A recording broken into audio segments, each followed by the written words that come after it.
LTTE ත්‍රස්ත ඉලක්ක රැසක් ගුවන් ප්‍රහාර මගින් විනාශ කෙරේ. ඔඩ්ඩු සුඩාන් සිට කිලෝමීටර් 6ක් ඊශාන දිගින් පිහිටි ත්‍රස්ත ඉලක්කයක් වෙත අද අලුයම 6:30ට පමණ ගුවන් ප්‍රහාරය එල්ල කෙරිණ.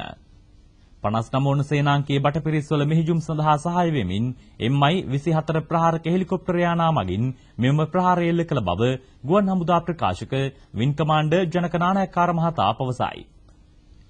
අලිමංකඩ සිට කිලෝමීටර් 2ක් දකුණු ප්‍රදේශයේ පිහිටි ත්‍රස්ත ඉලක්කයක්ද ගුවන් ප්‍රහාර මගින් විනාශ කෙරිණ. දහවල් 1:20ට පමණ එම ප්‍රහාරය එල්ල කළේද MI-24 හෙලිකොප්ටර යානා මගිනි. පස්වරු 2:45ටද MI-24 ප්‍රහාරක හෙලිකොප්ටර යානා මගින් කිලිනුච්චියේ සිට කිලෝමීටර් 4ක් ඊශාන දිසින් පිහිටි ත්‍රස්ත ඉලක්කයකට ගුවන් ප්‍රහාර එල්ල කෙරිණ. පස්වරු 5ට පමණ ප්‍රහාරක ජෙට් යානා මගින් ත්‍රස්ත ඉලක්ක දෙකක් විනාශ කිරීමට ගුවන් හමුදා රණවිරුවෝ සමත් වූහා. අලිමංකඩ සහ පරන්තන් ඊසාන දිගින් පිහිටි ත්‍රස්ත මධ්‍යස්ථාන දෙකක් එම ප්‍රහාරයන්හි ඉලක්කය විය.